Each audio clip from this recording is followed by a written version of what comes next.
Hey my loves, இன்னைக்கு நம்ம பார்க்க போற படம் என்னன்னா 2025 வெளியான மாய புத்தகம் அப்படின்ற ஒரு ஃபேண்டசி த்ரில்லர் படத்தை பத்தி தாங்க பார்க்க போறோம். இந்த படத்தோட ஒன்லைனர் என்னன்னா, குரு அப்படின்ற ஒருத்தர் நீண்ட நாளாவே படம் எடுக்கணும்னு முயற்சி பண்ணிக்கிட்டு இருக்காருங்க. அவருக்கு திடீர்னு கனவுல கெட்ட கெட்ட கனவெல்லாம் வருது. அதனால ஒரு சாமியார் கிட்ட போறாரு. அந்த சாமியார் மூலமா இவருக்கு சினிமா சான்ஸ் கிடைக்குது. இவர் எடுக்கக்கூடிய படத்துக்கான ரிசர்ச் வேலைகளை தொடங்குறதுக்கு அப்படினான ஒரு அரண்மனைக்கு போறாங்க. அந்த அரண்மனைக்கு தன்னோட டீமோட போன ஹீரோவுக்கு காத்திருந்த பல அமானுஷமான அனுபவங்கள் தான் மொத்த படமே.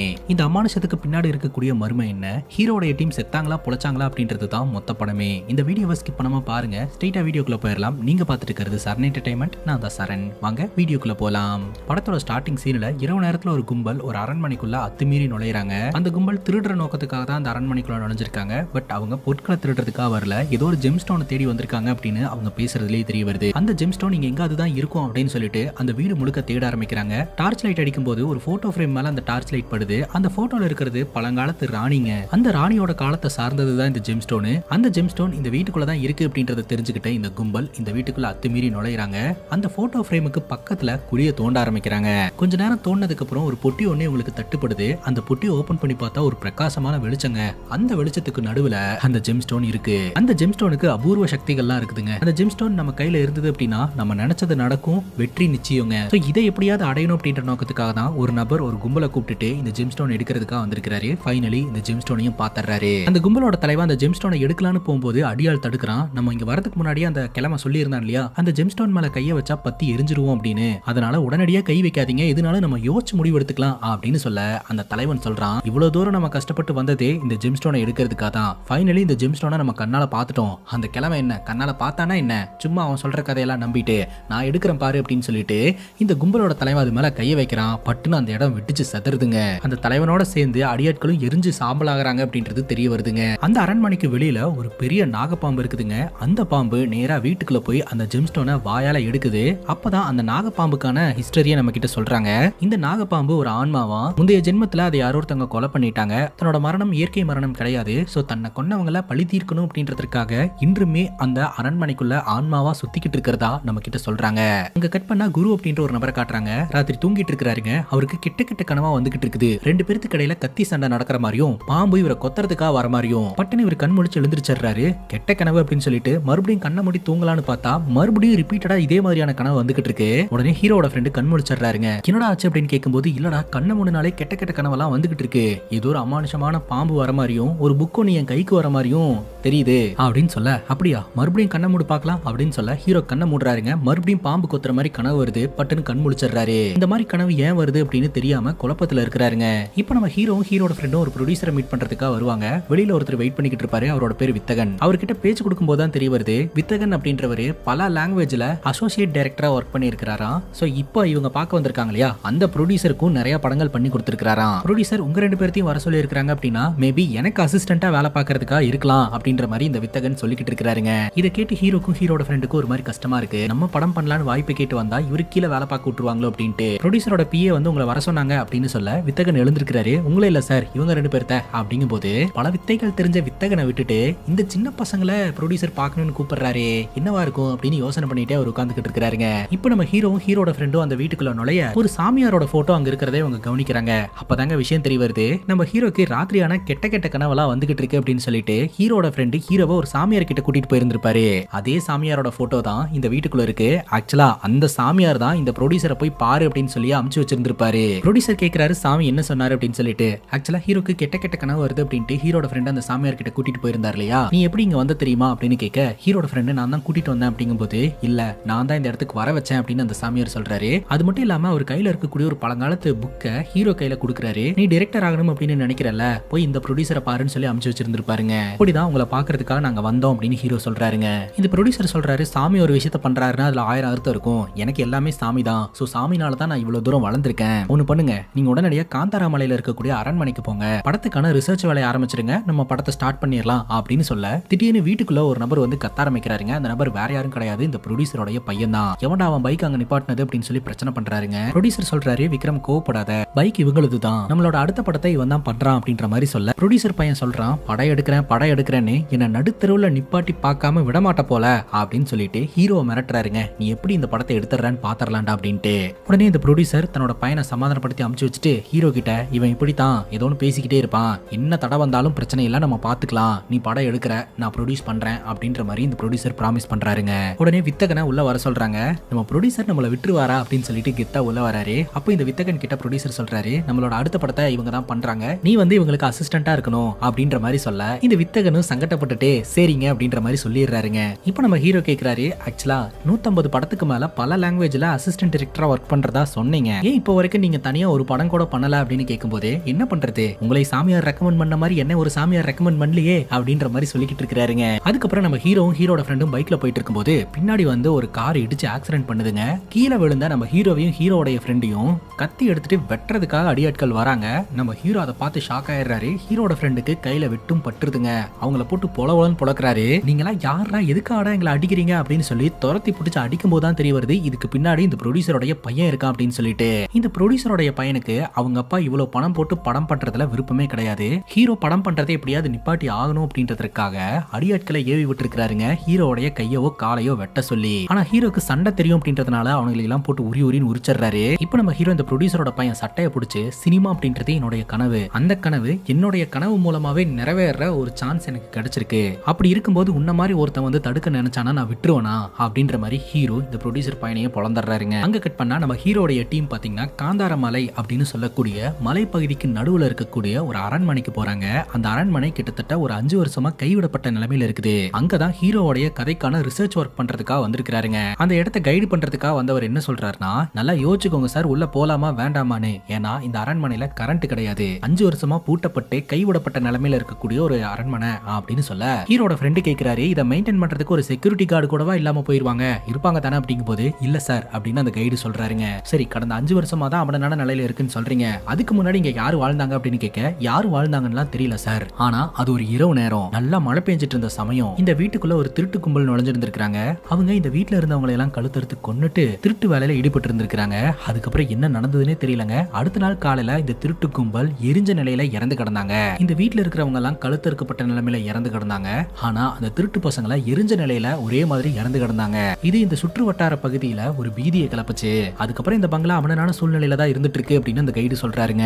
இந்த கதையை கேட்ட வித்தகன் அப்படியே பம்ப ஆரம்பிக்கிறாருங்க. எனக்கு இந்த பங்களாக்குள்ள போறதுக்கே ரொம்ப பயமா இருக்கு, அதனால இந்த பங்களாவை நம்ம செட்டு போட்டு எடுத்துடலாம், நான் என்ன ப்ரொடியூசர்ட்ட பேசுறேன் அப்படின்னு சொல்ல ஹீரோ அதுக்கு மறுப்பு தெரிவிக்கிறாருங்க. ஆக்சுவலா இந்த பங்களாக்கு போக சொன்னதே இந்த சாமியார் தான், இந்த மாதிரி இந்த இடத்துல ஒரு பங்களா இருக்கும், அந்த இடத்துக்கு போங்க அப்படின்ட்டு அவர் சொன்ன மாதிரியே இந்த இடத்துல பங்களா இருக்கு, அப்படிங்கும்போது நம்ம ஏன் வேண்டாம்னு சொல்லணும், எல்லாம் நல்லபடியா நடக்கும் சார் அப்படின்ற மாதிரி ஹீரோ சொல்றாருங்க. அதுக்கப்புறம் இவங்க எல்லாருமே அந்த அரண்மனைக்குள்ள நுழையிறாங்க. அப்போ வித்தகன் படத்தோட கதை எந்த மாதிரி கதை அப்படின்னு ஹீரோட ஃப்ரெண்டு கிட்ட கேட்க, யாருக்கு தெரியும், அந்த சாமியார் கொடுத்த புக்ல தான் கதையே இருக்கு, அதைத்தான் படம் பண்றதுக்கு ரிசர்ச் பண்றதுக்காக வந்திருக்கோம் அப்படின்னு சொல்ல, ஏண்டா ஒரு டைரக்டர் முக்கி எழுதினாலே அந்த படங்கள் ஓட மாட்டேது, ஒரு சாமியாரோட கதை எப்படா ஓடும் அப்படின்னு சொல்லிட்டு ஒரு வெளியில நின்று யோசனை பண்ணிக்கிட்டு இருப்பாருங்க. இவங்க இந்த வீட்டுக்குள்ள நுழையும் போது அந்த வீட்டுல ஆல்ரெடி வாழ்ந்துட்டு இருக்கக்கூடிய அந்த பாம்பு பாத்தீங்கன்னா ஒரு இடத்துல இருந்து இன்னொரு இடத்துக்கு போற மாதிரி காட்டுறாங்க. இவங்க எல்லாருமே கவனிக்கிற மாதிரியும் காட்டுறாங்க. இந்த வீடு ரொம்ப பாழடைஞ்ச நிலையில கிட்டத்தட்ட சந்திரமுகி அரண்மனை மாதிரி தான் கைஸ் இருக்குது. இப்ப வித்தகன் அந்த அரண்மனைக்குள்ள போகாம வெளியிலேயே நின்னுட்டு இருப்பாரு. இந்த அரண்மனைக்குள்ள போறதுக்கு தான் பயமா இருக்குன்னு வெளியில நின்னா, வெளியில நிக்கிறது அதை விட பயங்கரமா இருக்கு அப்படின்ற மாதிரி சொல்லிட்டு இவர் திரும்ப உள்ளேயே போறாருங்க. அதுக்கப்புறம் இந்த வீட்டை எக்ஸ்ப்ளோர் பண்ண ஆரம்பிக்கிறாங்க. இந்த வீட்டுக்குள்ள வர எல்லோருக்குமே பாத்தீங்கன்னா ஹீரோவை தவிர பயமா தான் கைஸ் இருந்துகிட்டு இருக்கு. அந்த போட்டோ ஃப்ரேம் இருக்கக்கூடிய இடத்துக்கு நம்ம ஹீரோ போறாருங்க. அந்த போட்டோ ஃப்ரேம் முன்னாடியே பூச்சி எல்லாம் கூடு கட்டி வச்சிருக்குதுங்க. அது எல்லாத்தையுமே கிளியர் பண்ணி மெழுகுவர்த்தி வெளிச்சத்துல அந்த போட்டோ ஃப்ரேமை பாக்குறாரு. ஹீரோடைய கதைக்கு தேவையான அந்த ஒரு கேரக்டர் மாதிரியே இந்த போட்டோ ஃப்ரேம்ல இருக்கக்கூடிய ராணி இருக்காங்கன்ற மாதிரி பாக்குறாரு. சோ ஹீரோ பார்த்துட்டு இருக்கிறத அந்த பாம்பு தூரத்துல இருந்து பார்த்துட்டு இருக்கிற மாதிரியும் நம்ம கிட்ட காட்டுறாங்க. இப்ப ஹீரோட டீம்ல இருக்கக்கூடிய எல்லாருமே பயப்படுறாங்க இல்லையா, ஹீரோ கிட்ட வந்து பேசுறாங்க. ஆக்சுவலா இந்த படத்தை எடுத்து முடிச்சு திரைக்கு கொண்டு வரதுக்குள்ள ஆடியன்ஸ் பயப்படுறாங்களோ இல்லையோ, நமக்கு அடிவயிரெல்லாம் கலங்குது, அதனால நம்ம வேற ஏதாவது ஒரு லொகேஷனை பார்க்கலாமா அப்படின்ற மாதிரி கேட்க, ஹீரோ அந்த போட்டோ ஃப்ரேமை பார்த்துட்டு நான் ஃபிக்ஸ் ஆயிட்டேன், இங்க தான் நம்ம ஷூட் பண்றோம் அப்படின்ற மாதிரி சொல்றாருங்க. அதுக்கப்புறம் மெழுகுவர்த்தி ஏத்தி வச்சு அந்த சாமியார் கொடுத்த புக்கை படிக்க ஆரம்பிக்கிறாருங்க. அந்த புக்ல இருக்கிறது பாத்தீங்கன்னா ஹிஸ்டாரிக்கல் கதை மாதிரி தெரியுது. இன்னொரு பக்கம் நம்ம ஹீரோடைய ஃப்ரெண்டு பங்களாவை கிளீன் பண்ணலாம் அப்படின்னு சொல்லிட்டு பங்களாவை கிளீன் பண்ற வேலையை தொடங்குறாருங்க. அந்த நேரம் பார்த்து இந்த அரண்மனைக்கு ஒரு சாமியார் வந்திருக்காருங்க காவி உடையில. இந்த வித்தகன் பாத்தீங்கன்னா நம்ம ஹீரோடைய ஃப்ரெண்டையும் இன்னொரு பொண்ணு ஒருத்தி வந்திருக்கா இந்த படத்துல ஒர்க் பண்றதுக்காக, அவங்க 2 பேர்த்தையுமே கூட்டிட்டு போய் சாமியார் வந்திருக்காரு, மண்டி போடு ஆசீர்வாதம் வாங்கிக்கலாம் அப்படின்ற மாதிரி சொல்ல, அந்த சாமியார் உங்களுக்கு கொரியர் வந்திருக்கு அப்படின்னு சொல்லிட்டு கொரியரை கொடுக்குறாருங்க. நீங்க யாரு அப்படின்ற மாதிரி கேட்க, ஆசிரமத்துல வேலை பார்க்கக்கூடிய டெலிவரி பாய் அப்படின்றாரு. ஹீரோட ஃப்ரெண்டுக்கு வந்தது பாருங்க கோவம், ஏன்டா ஒரு டெலிவரி பாய சாமியார்னு சொல்லி காலெல்லாம் விளை வச்சிட்டியடா அப்படின்ட்டு. என்ன பண்றது, நாடே காவி மயமா மாறுதுன்னு சொல்லிக்கிட்டு இருந்தாங்களே, அது இதுதான் போல அப்படின்ற மாதிரி இந்த வித்தகன் சொல்லிக்கிட்டு இருக்காருங்க. சரி, அது என்ன பார்சல் அப்படின்னு பாத்தீங்கன்னா, இந்த அரண்மனையில ஸ்டே பண்றதுக்கே உங்களுக்கு ரொம்பவே பயமா இருக்குது இல்லையா, சோ அரண்மனையில நல்லா சேஃபா இருக்கணும் அப்படின்றதுக்காக மந்திரிச்ச தாயத்தொன்னு ஆர்டர் பண்ணி இருந்திருப்பாரு. சோ அதை தான் ஆசிரமத்துல இருந்து கொண்டு வந்து கொடுத்துட்டு போறாங்க. அப்புறம் ராத்திரி எல்லாரும் ஒண்ணா உட்காந்து பேசிக்கிட்டு இருப்பாங்க. ஹீரோட ஃப்ரெண்டு அந்த வித்தகனை கலாய்ச்சிக்கிட்டே இருப்பாருங்க. ஏன்னா இந்த வித்தகன் பாத்தீங்கன்னா பல்வேறு லாங்குவேஜஸ்ல நிறைய டைரக்டர்ஸ் கிட்ட அசிஸ்டன்ட் டைரக்டரா வேலை பார்த்து இருந்திருக்காரு. 150 படங்களுக்கு மேல ஒர்க் பண்ணிருக்காரு. இவர் 150 படங்களுக்கு மேல ஒர்க் பண்ணிருக்காரா இல்ல 150 படங்களுக்கு மேல வெட்டியா உட்காந்து பார்த்தாரா அப்படின்றது யாருக்கு தெரியும்னு சொல்லி கலாய்ச்சிக்கிட்டு இருக்காரு. நம்ம ஹீரோ அவரோட ஃப்ரெண்டு கிட்ட சொல்றாரு அவரை கலாய்க்காத அப்படின்ட்டு. ஹீரோ சொல்றாரு அந்த வீட்ல இருக்கக்கூடிய போட்டோ ஃப்ரேம்ல ஏதோ ஒன்னு இருக்கு, அதை என்ன ஒரு மாதிரி அட்ராக்ட் பண்ணுது அப்படின்னு சொல்ல, உடனே ஹீரோட ஃப்ரெண்டு சொல்றாரு அது ஒன்னும் அவ்வளவு இம்ப்ரெசிவாலாம் இல்ல, என்னை வந்து ப்ரோட்ரேட் பண்ணி வச்சிருந்தாங்கன்னா இன்னும் சூப்பரா இருந்திருக்கும் அப்படின்னு சொல்லிட்டு சோ எல்லாத்தையுமே ஹீரோட ஃப்ரெண்டு விளையாட்டா பாத்துக்கிட்டு இருக்காருங்க. அதுக்கப்புறம் ப்ரொடியூசர் கிட்ட இருந்து ஹீரோக்கு கால் வருது. அந்த அரண்மனை எல்லாம் பாத்தீங்களா, பிடிச்சதா அப்படின்னு கேட்கும்போது பிடிச்சது சார், படம் எடுக்கிறதுக்கு கரெக்டா இருக்கும் அப்படின்னு சொல்ல, சரி எப்போ வரீங்க அப்படின்னு கேட்கும்போது இங்கிருந்தே ஒர்க் பண்ணலாம்னு முடிவு எடுத்துட்டேன் சார் அப்படின்னு ஹீரோ சொல்றாரு. ஆக்சுவலா ப்ரொடியூசர் என்ன சொல்லிருப்பாருன்னா போய் அந்த அரண்மனை ஒரு வாட்டி பாத்துட்டு வாங்க, அதுக்கப்புறம் ஸ்கிரிப்ட் ஒர்க் எல்லாம் முடிஞ்சதுக்கு அப்புறம் டீமோட போய் படத்தை ஸ்டார்ட் பண்ணிடலான்ட்டு. ஆனா ஹீரோ இந்த அரண்மனையிலேயே உட்காந்து ஸ்கிரிப்ட் ஒர்க் பண்ணலாம்னு முடிவு பண்ணிட்டாருங்க. சரி ஏதாவது தேவைன்னா கால் பண்ணுங்க அப்படின்னு சொல்லிட்டு ப்ரொடியூசர் போனை வச்சிடறாரு. அடுத்த நாள் இந்த அரண்மனைக்குள்ள பயங்கரமா காத்து வீச ஆரம்பிக்குதுங்க. ஏதோ ஒரு உருவம் அரண்மனைக்குள்ள நடந்து வர மாதிரி நம்ம கிட்ட காட்டுறாங்க. இந்த வித்தகன், ஹீரோட ஃப்ரெண்டு, அதுக்கப்புறம் அந்த பொண்ணு 3 பேருமே பாத்தீங்கன்னா அந்த உருவத்தை பார்த்து மிரண்டு போயிடுறாங்க. போட்டோ ஃப்ரேம்ல இருந்த அந்த பொண்ணு பேயா இங்க வந்துட்டா போல, நம்மள செத்தோம் அப்படின்ற மாதிரி எல்லாரும் பயப்பட ஆரம்பிக்கிறாங்க. அதுக்கப்புறம் ஹீரோ அந்த இடத்துக்கு வந்துட்டு வா வா உனக்காக தான் காத்துக்கிட்டு இருந்தேன், இந்த பொண்ணை பார்த்தா பயந்துகிட்டு இருக்கீங்க, இந்த பொண்ணு நம்ம படத்துல நடிக்கிறதுக்காக வந்திருக்கா, இந்த பொண்ணை பார்த்து அசோசியேட் டைரக்டர்ஸ் எல்லாம் பயப்படுறாங்க அப்படின்ட்டு இந்த பொண்ணு போய் எல்லார்கிட்டயுமே சொல்ல போறா, நமக்கு தான் மானக்கேடு அப்படின்ற மாதிரிலாம் வந்து ஹீரோ சொல்லிக்கிட்டு இருப்பாருங்க. இந்த பொண்ணுக்கு மேக்கப் மேனா பாத்தீங்கன்னா ஒருத்தங்க வந்திருப்பாங்க. அவங்களும் இந்த அரண்மனையில தான் ஸ்டே பண்ண போறாங்க. இப்போ நம்ம ஹீரோ அந்த புக்கை படிச்சுட்டு வித்தகன் கிட்ட டிஸ்கஷன் பண்ண ஆரம்பிக்கிறாருங்க. ஆக்சுவலா ஒரு மனுஷனுக்கு ஒரு ஆசைகள் குணங்கள் எல்லாம் இருக்கும் இல்லையா, கோபம், ஏக்கம், புன்னகை அப்படின்னு சொல்லிட்டு இந்த புக்ல இருக்கக்கூடிய அந்த ஹீரோயின் கேரக்டர் வந்து காதலை மட்டும் அனுபவிக்கவே இல்லை. ஸோ காதலை அனுபவிக்கக்கூடிய கடைசி நேரத்தில் அவங்களோட கதை முடிஞ்சு போயிருக்குது. ஸோ அந்த மாதிரி தான் இந்த புக்ல இருக்கு. இது அந்த பொண்ணோட வாழ்க்கையில் நடந்த ஒரு ட்ராஜடி. ஸோ இந்த ட்ராஜடியை ஆழமா ஒருத்தங்க கிட்ட காட்டுற மாதிரி ஒரு ஸ்கிரீன் பிளே ரெடி பண்ணணும் அப்படின்னு டிஸ்கஷன் மேக் பண்ண ஆரம்பிக்கிறாங்க. ஹீரோனா நடிக்கிறதுக்காக ஒரு பொண்ணு வந்திருக்கா இல்லையா, ஸோ அந்த பொண்ணை இவங்க எல்லாம் சேர்ந்து பயமுறுத்துறாங்க. அந்த பொண்ணு பயந்து கத்த ஆரம்பிச்சிடறா. ஆக்சுவலா அந்த பொண்ணோட எக்ஸ்பிரஷன்ஸ் எல்லாம் பார்க்கணும் அப்படின்றதுக்காக தான் இவங்க டெஸ்ட் பண்ணிருப்பாங்க. உங்க முகத்துல நல்லாவே எக்ஸ்பிரஷன்ஸ் வருது, நீங்க ரெடியா இருங்க, அடுத்த ஷாட்டுக்கான ப்ரிப்பரேஷனை ஸ்டார்ட் பண்ணிடலாம் அப்படின்னு சொல்லிட்டு வேலையை ஆரம்பிக்கிறாங்க. இப்போ எல்லாரும் மொட்டை மாடிக்கு போறாங்க. அந்த பொண்ணு கிட்ட நடிச்சு காட்ட சொல்றாங்க. உங்களோட பல ஜென்மங்கள்ல காதல் அப்படின்ற ஒரு விஷயத்த இது வரைக்கும் பார்த்ததே இல்லை. ஸோ அந்த காதலுக்காக இயங்கக்கூடிய ஒரு பொண்ணா இருக்கிறீங்க. ஸோ அந்த மாதிரி நடிச்சு காட்டுங்க அப்படின்ற மாதிரி சொல்ல அந்த பொண்ணுக்கு நடிப்பே வரமாட்டேதுங்க. அந்த பொண்ணு ஓப்பனா சொல்லிடுறா எனக்கு வரமாட்டேது அப்படின்ட்டு. அதுக்கப்புறம் இவர் திரும்ப திரும்ப எக்ஸ்பிளைன் பண்றாருங்க. ஆனா இந்த பொண்ணுனால நடிக்கவே முடியல. இப்போ நம்ம ஹீரோ என்ன பண்றாருன்னா ஒரு நிமிஷம் என் கூட வா அப்படின்னு சொல்லிட்டு அந்த போட்டோ ஃப்ரேம்ல இருக்கக்கூடிய அந்த பெண்ணோடைய ஸ்டைல காட்டுறாரு. அந்த பொண்ணு வர எவ்வளவு ஸ்டைலா நின்னுட்டு இருக்கான்ட்டு, அதுல எவ்வளவு கம்பீரம் தெரியுது. சோ அந்த பொண்ணை நீ உள்வாங்கிட்டு நடிக்கணும் அப்படின்னு பல விஷயங்களை இவர் எக்ஸ்பிளைன் பண்றாரு. ஹீரோடைய டீமுக்கு நீ என்ன எதிர்பார்க்கற அப்படின்னு எங்களுக்கே புரியல. அப்படி இருக்கும்போது அந்த பொண்ணுக்கு எப்படிடா புரியும், நீ ஒரு டைரக்டர் தானே, உனக்கு என்ன தேவை அப்படின்றத நீயே நடிச்சு காட்டிரு அப்படின்ற மாதிரி சொல்ல, சரின்னு கேட்டுட்டு ஹீரோ பாத்தீங்கன்னா அங்க போய் கண்ணை மூடிட்டு கண்ணை திறக்கிறாருங்க. ஹீரோடைய கண்ணு ப்ளூ கலர்ல மாறுது. அதுக்கப்புறம் தன்னைய மறந்து அவர் பாட்டுக்கு பயங்கரமா டான்ஸ் ஆட ஆரம்பிக்கிறாரு, நடிக்க ஆரம்பிக்கிறாரு. சோ இவ்வளவு டேலண்ட் நம்ம ஹீரோக்குள்ள இருக்கா அப்படின்னு ஹீரோட ஃப்ரெண்டுக்கே ஆச்சரியமா இருக்குதுங்க. அங்க கட் பண்ண இந்த ப்ரொடியூசரோட பையனை காட்டுறாங்க. இந்த ப்ரொடியூசரோட பையன் நம்ம ஹீரோ அந்த அரண்மனைக்கு போயிருக்காரு இல்லையா, சோ அங்க போய் தடையை ஏற்படுத்தணும்னு நினைக்கிறாரு. அந்த பையனோட கேர்ள் ஃப்ரெண்ட் கேட்கிறா, அந்த சாமியார் சொல்லி தான் உங்க அப்பா இதெல்லாம் பண்ணிக்கிட்டு இருக்காரு, அப்படி என்ன உங்க அப்பாக்கு அந்த சாமியார் மேல ஒரு ஈர்ப்பு அப்படின்னு கேட்க அந்த ப்ரொடியூசர் பையன் சொல்றான், அந்த சாமியாரோட பேச்சை கேட்டுதான் என்னோட அப்பா கோடீஸ்வரன் ஆனாராம். அதை தொடர்ந்து அந்த சாமியார் என்ன சொன்னாலும் கண்மூடித்தனமா நம்பிட்டு அதையே பண்றாரு. அதுல எனக்கு சுத்தமா உடன்பாடே கிடையாது, அதனாலதான் இது எல்லாத்தையும் தடுக்கணும் அப்படின்னு நான் நினைக்கிறேன் அப்படின்னு சொல்லிட்டு இந்த நடிக்க வந்த பொண்ணுக்கு மேக்கப் மேனா ஒரு நபர் வந்தார் இல்லையா, அந்த நபர் கிட்ட சொல்லி வச்சிருந்திருப்பாருங்க, நீ எப்படியாவது அங்க இருக்கக்கூடிய புக்கை மட்டும் எடுத்துரு, அந்த புக்ல இருக்கக்கூடிய ஸ்கிரிப்டை வச்சு தானே படம் பண்ண முடியும், அந்த புக்கே அவங்க கிட்ட இல்லைன்னா எப்படி படம் பண்ண முடியும் அப்படின்ட்டு. அந்த மேக்கப் மேனும் பாத்தீங்கன்னா சைஸா அந்த புக்கை எடுத்துட்டாரு. அந்த புக் என் கையில தான் இருக்குது அப்படின்னு அந்த ப்ரொடியூசர் பையன் கிட்டயும் இன்ஃபார்ம் பண்ணிட்டாருங்க. சரி அந்த புக்ல அப்படி என்னதான் இருக்குன்னு நம்ம படிச்சு பார்ப்போமே அப்படின்னு சொல்லிட்டு அவர் அந்த புக்கை ஓபன் பண்ணி படிக்க ஆரம்பிக்கிறாரு. பாருங்க, எங்கிருந்தோ இருந்த அந்த நாகம் அந்த ஒரு நபரை சுத்தி வளைக்க ஆரம்பிக்குது. பட்டுன்னு ஒரு போடு போட்டுட்டு அந்த இடத்த விட்டு போயிருதுங்க. பாம்பு கொத்தி ஸ்பாட்லயே அவர் இறந்து போறாரு. அதுக்கப்புறம் எல்லாருமே வந்து இந்த மேக்கப் மேனுக்கு என்ன ஆச்சு அப்படின்னு சொல்லிட்டு அதிர்ந்து போயிடுறாங்க. உடனடியே இந்த வித்தகன் ப்ரொடியூசருக்கு போனை போட்டு நடந்த விஷயத்த சொல்றாருங்க. இங்க என்ன நடந்ததுன்னே தெரியல, திடீர்னு பார்த்தா அவர் செத்து கிடக்குறாரு அப்படின்ட்டு. ப்ரொடியூசர் சொல்றாரு, இது யார் வேலைன்னு எனக்கு தெரியும், அதெல்லாம் நான் பாத்துக்கிறேன், இந்த படத்தை எடுக்கலன்னா கெட்ட பேர் ஆயிரும், அதனால நீ பாடியை மறைச்சிரு, மற்ற விஷயங்கள் எல்லாத்தையுமே நான் பாத்துக்கிறேன் அப்படின்னு இந்த ப்ரொடியூசர் சொல்லிடுறாரு. இந்த ப்ரொடியூசர் என்ன நினைக்கிறாருன்னா இதை பண்ணது அவரோட பையனா தான் இருக்கும் அப்படின்ட்டு. இப்போ இவங்க எல்லாரும் சேர்ந்து அந்த டெட் பாடியை டிஸ்போஸும் பண்றாங்க. அந்த நடிக்க வந்த பொண்ணு இருக்கா இல்லையா, அவ பேர் ரியா, அவ போயிட்டு நம்ம ஹீரோ கிட்ட பேசுறா, என்ன நடக்குது அப்படின்னு சொல்லிட்டு. ஹீரோ சொல்றாரு, அந்த புக்கு எப்ப என் கைக்கு வந்ததோ அப்ப இருந்து இந்த மாதிரி தான் நடந்துகிட்டு இருக்கு அப்படின்ட்டு. நீங்க அந்த புக்கெல்லாம் நம்புறீங்களா அப்படின்னு கேட்கும்போது, ஆக்சுவலா அந்த புக் என் கைக்கு வந்ததுக்கு அப்புறம் தான் எனக்கு சினிமா சான்ஸே கிடைச்சது, அப்படி இருக்கும்போது எப்படி நானும் நம்பாம இருக்க முடியும் அப்படின்னு சொல்லிக்கிட்டு இருக்க. கரெக்டா ஒரு நபர்கிட்ட இருந்து போன் கால் வருது. இந்த மாதிரி ப்ரொடியூசர் பணம் கொடுத்துட்டு இருக்காரு, நீங்க மலைக்கு கீழே இறங்கி வந்து வாங்கிக்க முடியுமா, உங்க கையில தான் கொடுக்க சொன்னார் அப்படின்னு சொல்ல, சரின்னு கேட்டு நம்ம நம்ம ஹீரோவா அங்க இருந்து கிளம்புறாருங்க. ஆக்சுவலா இந்த ப்ரொடியூசரோட பையன் அந்த இடத்துக்கு வந்திருந்திருப்பான். வந்து அந்த வீட்டுல இருக்கக்கூடிய ஒரு மிகப்பெரிய சைஸ் பாம்பை பார்த்துட்டு பயந்து ஓடி இருந்திருப்பான். இப்போ நம்ம ஹீரோ காட்டுக்குள்ள போயிட்டு இருக்கும்போது ஹீரோவை ஒரு கும்பல் அட்டாக் பண்ண ஆரம்பிக்குதுங்க. ஹீரோவை கீழே வர சொல்லி போட்டு தள்ளுறதுக்கான பிளான் தாங்க செய்து நம்ம ஹீரோ வந்தோடனே ஹீரோ போட்டு அடி நினைக்க ஆரம்பிக்கிறாங்க. அப்போ ஹீரோ பாம்பு மாதிரி ரியாக்ட் பண்ணி அவங்களை எல்லாம் போட்டு பொலவலன்னு பொழக்கிறாருங்க. ஹீரோ தன்னிலையை மறந்து அட்டாக் பண்ண ஆரம்பிக்கிறாரு. அதுக்கப்புறம் ஹீரோ பைக் எடுத்துட்டு திரும்பவும் அவரோட அரண்மனைக்கு வந்துடுறாரு. அப்படி பைக்ல இருந்து இறங்கும் போது அந்த பைக்ல இருந்து ஒரு பாம்பு இறங்கி அந்த அரண்மனைக்குள்ள போகும். இதை நம்ம ஹீரோ பாப்பாருங்க. ஹீரோட உடம்புக்குள்ள அந்த பாம்போட ஆத்மா போயிட்டு ஹீரோவை அது காப்பாத்தி இருக்கு அப்படின்றது தெரிய வருது. இப்ப ஹீரோ வீட்டுக்குள்ள போய் கத்த ஆரம்பிச்சிடுறாருங்க. நீங்க யாரு? நீங்க என்ன காப்பாத்துறதுக்காக தான் வந்தீங்கன்னு எனக்கு தெரியும். தயவு செஞ்சு சொல்லிருங்க, வாங்க வெளியில வாங்க அப்படின்ற மாதிரி கத்திக்கிட்டு இருப்பாருங்க. அந்த வீடு முழுக்க தேடி தேடி கத்திக்கிட்டு இருப்பாருங்க. ஹீரோட ஃப்ரெண்டுக்கு சம்மக்கம் வந்துரும். என்னடா பண்ணிட்டு இருக்க? ஆல்ரெடி எல்லாருமே பயத்தோட உச்சகட்டத்துல இருந்துட்டு இருக்கோம். நம்ம இந்த இடத்துக்கு பண்ண வந்தது ஒண்ணு, நீ பண்ணிட்டு இருக்கிறது ஒண்ணு அப்படின்னு சொல்ல நம்ம ஹீரோ கேமரா செட் பண்ணி வச்சிருந்திருப்பாருங்க. அதுல இருக்கக்கூடிய ஃபுட்டேஜை காட்டுவாரு. ஒரு பாம்பு, ஒரு பெரிய சைஸ் பாம்பு ஒண்ணு அந்த வழியா கிராஸ் ஆயிருந்திருக்குங்க. அதே பாம்பு என்ன வந்து காப்பாத்துச்சு. ஒவ்வொரு முறையும் எனக்கு ஏதாவது ஒண்ணு நடக்கும்போது ஏதோ ஒண்ணு வந்து என்ன காப்பாத்துதுன்ற மாதிரி தோணுது. என்ன மட்டும் இல்ல, நம்மள காப்பாத்துது. அது என்னன்றதை நம்ம தெரிஞ்சுக்கணும் அப்படின்ற மாதிரி ஹீரோ சொல்றாருங்க. ஹீரோ கிறுக்க மாதிரி பண்ணிக்கிட்டு இருக்கான்னு சொல்லிட்டு ஹீரோட ஃப்ரெண்டு பலார்னு ஒரு அரை விட்டு கொஞ்சம் ரிலாக்ஸ் ஆகுடா, வளராதரா அப்படின்ற மாதிரி சொல்றாருங்க. அப்போ அந்த பெரிய சைஸ் பாம்பு நேரா அந்த போட்டோ ஃப்ரேம் கிட்ட போகுது. அந்த போட்டோ ஃப்ரேம்ல ஏறும்போது அந்த பாம்போட தலை ஒரு பெண்ணோடைய உருவமா மாறுதுங்க.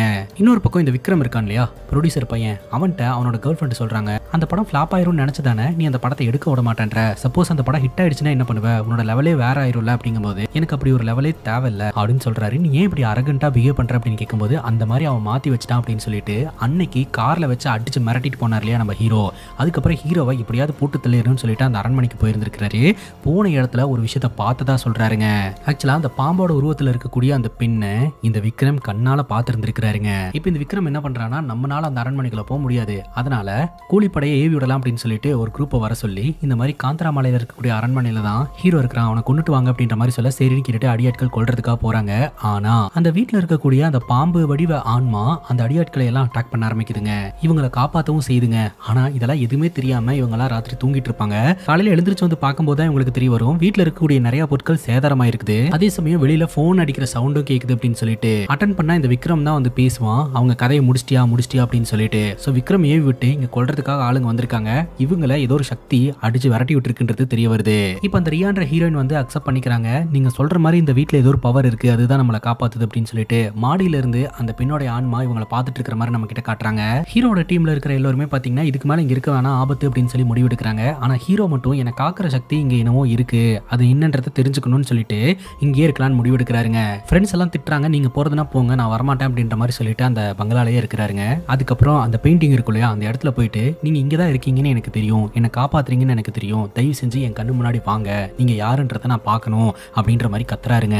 ரொம்ப நேரம் குரல் கொடுத்தும் அந்த இடத்துக்கு யாருமே வரல, யாரோட பிரசன்ஸும் தெரியல. சரிங்க, இதுக்கு மேலே நான் இங்கே இருக்கல, நான் போகிறேன் அப்படின்னு சொல்லிட்டு அந்த இடத்துல இருந்து ஹீரோ கிளம்புறாரு. அப்போ நில்லுங்கள் அப்படின்ற ஒரு வாய்ஸுங்க. யாருன்னு பார்த்தா அந்த நாகப்பாம்பு வடிவில் இருக்கக்கூடிய ஆன்மா நடந்து வருது. அவங்களோட பேரு பஞ்சமா தேவிங்க. நான் தேவி அப்படின்னு சொல்கிறேன். தேவி நம்ம ஹீரோ கிட்ட சொல்கிறாங்க, நீங்கள் நினைக்கிற மாதிரி நான் மனுஷெல்லாம் கிடையாது, நான் ஒரு ஆத்மா, ஒரு கடமைக்காக காத்துட்டு இருக்கக்கூடிய ஒரு ஆத்மா, நான் பல ஆண்டுகளாக இங்கே தான் இருக்கேன் அப்படின்ட்டு. இவங்க உயிரோடு இருந்த காலகட்டத்தில் செல்வபுரி அப்படின்ற ஒரு தேசத்துக்கு இளவரசியாக இவங்க இருந்திருக்கிறாங்க. இவங்க அப்பா தான் ராஜாவாக இருந்திருக்காங்க. இவங்களை ஒட்டின மாதிரியே ரத்னபுரி தேசம் அப்படின்ற ஒரு தேசமும் இருந்திருக்கு. அங்க பாத்தீங்கன்னா ஒரு ராஜா இருந்திருக்கிறாருங்க. செல்வபுரி தேசம் எந்த அளவுக்கு நிம்மதியாகவும் செல்வாக்காகவும் இருக்குதோ அதுக்கு ஆப்போசிட்டா தான் பாத்தீங்கன்னா இந்த ரத்னபுரி இருக்கும். மக்களிடையே அமைதிகள் இருக்காது, அவங்களுடைய ஆட்சி வந்து நல்ல ஆட்சியே கிடையாது. இந்த ரத்னபுரி தேசம் வந்து செல்வபுரி தேசத்தை கைப்பற்றணும் அப்படின்னு சொல்லிட்டு போர் தொடுத்து வராங்க. சோ ரெண்டு தேசத்துக்கும் இடையில போர் நடக்க ஆரம்பிக்குதுங்க. அந்த போர்ல செல்வபுரியை சார்ந்த நிறைய பேர் இறந்து போக ஆரம்பிக்கிறாங்க. அப்ப ராஜா கிட்ட ஒருத்தர் வந்து அறிவுரை சொல்றாரு, ஆக்சுவலா இப்படியே போச்சுன்னா நம்ம சைட்ல நிறைய உயிரிழப்புகள் ஏற்படும், நம்ம ஜெயிப்போமா அப்படின்றதும் டவுட் தான். இத்தனை பேர்த்தோட உயிரை கொடுத்து நம்ம தோக்கிறத விட நம்மளே பேசாம சரண்டர் ஆகலாம் அப்படின்ற மாதிரி அசிஸ்டன்ட் ஐடியா கொடுக்குறாருங்க. இந்த ராஜாவும் சரி ஓகே அவங்களோட நிபந்தனைகள் தான் என்னன்னு பார்க்கலாம் அப்படின்னு சொல்லிட்டு இந்த ரத்னபுரி ராஜா உட்கார வச்சு பேச ஆரம்பிக்கிறாங்க.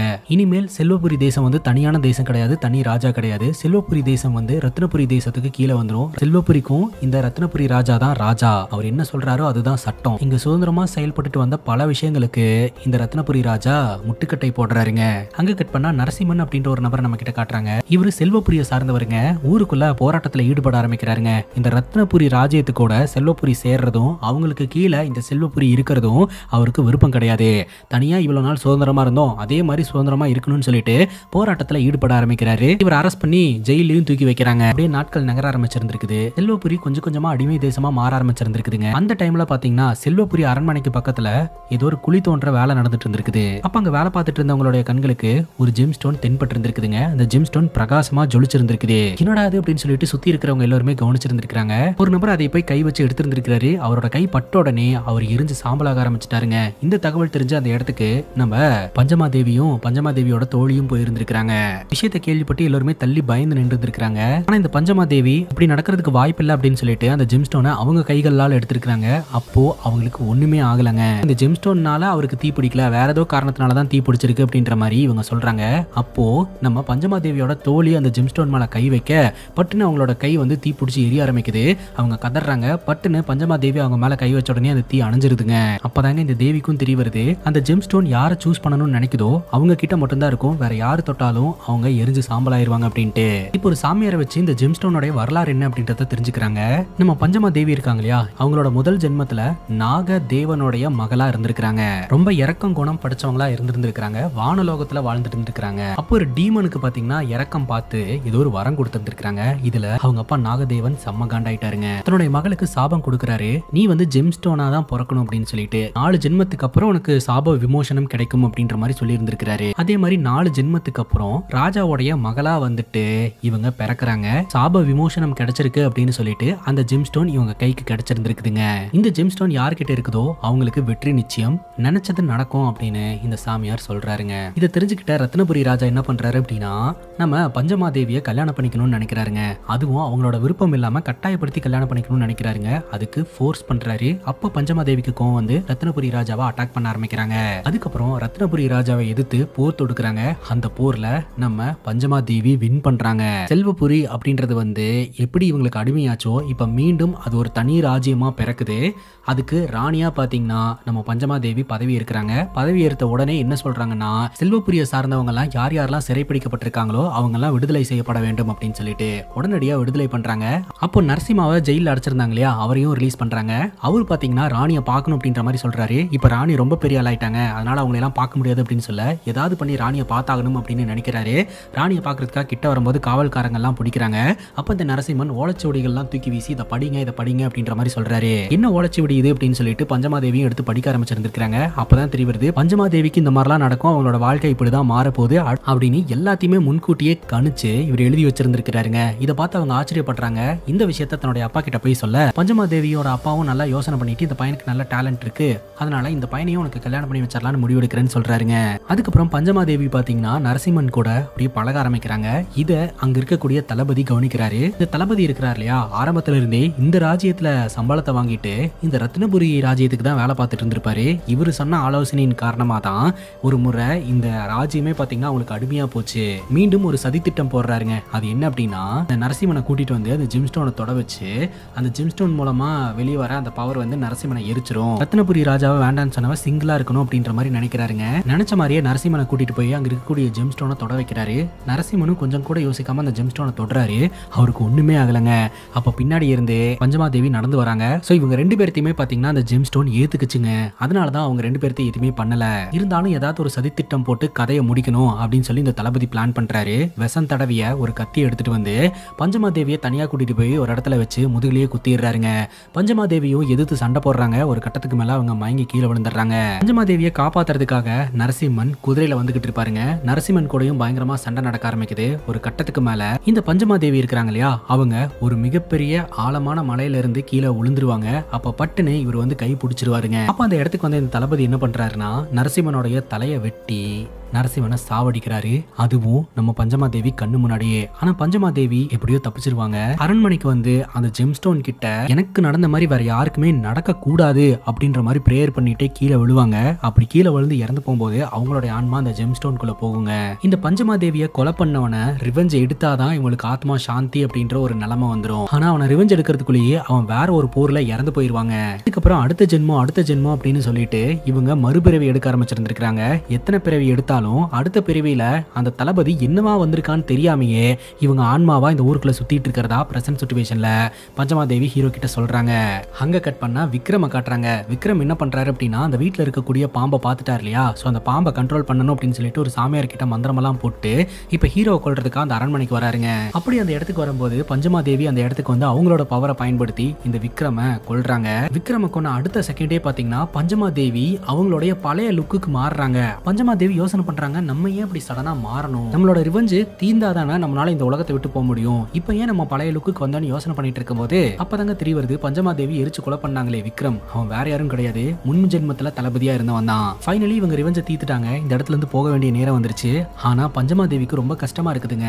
என்னதான் இருந்தாலும் இவங்க காதலிச்சவனை கைப்பிடிக்க முடியாமே போயிடுச்சு அப்படின்ட்டு இப்ப இந்த இடத்தை விட்டு சோகமா கிளம்புவாங்க. ரொம்ப மன உளைச்சலோட இந்த உலகத்தை விட்டு கிளம்பலான்ட்டு கிளம்பும் போது நம்ம ஹீரோ போயிட்டு அந்த ஜெம்ஸ்டோனை தொடுவாருங்க. அப்படி தொடும்போது ஹீரோ தான் வந்துட்டு அந்த பழைய ஜென்மத்துல நரசிம்மனா இருந்தவரே அப்படின்றது தெரிய வருது. உடனடியே அந்த ஜெம்ஸ்டோனை தூக்கிட்டு ஓடுவாருங்க. கிட்ட போன உடனே அந்த இடத்துல பறந்துட்டு இருந்த பஞ்சமாதேவி கீழே விழுந்துருவாங்க. போன ஜென்மத்துல கைகூடாத காதல் இந்த ஜென்மத்துல கைகூடுறதா காமிச்சு இந்த படத்தை கம்ப்ளீட் பண்றாங்க. இதோட இந்த படம் முடியுதுங்க. இந்த படத்தை பத்தி நீங்க என்ன நினைக்கிறீங்கன்னு உங்களோட கருத்தை கமெண்ட் செக்ஷன்ல பதிவு பண்ணுங்க. இதே மாதிரி வேற எதனா படத்தை பத்தி பேசணும் அப்படின்னு நினைச்சீங்கன்னா படத்தோட பேரை கமெண்ட் செக்ஷன்ல சொல்லுங்க. இதே மாதிரி வேற ஒரு நல்ல வீடியோல வந்து சந்திக்கிறேன். Love you guys, take care and cheers.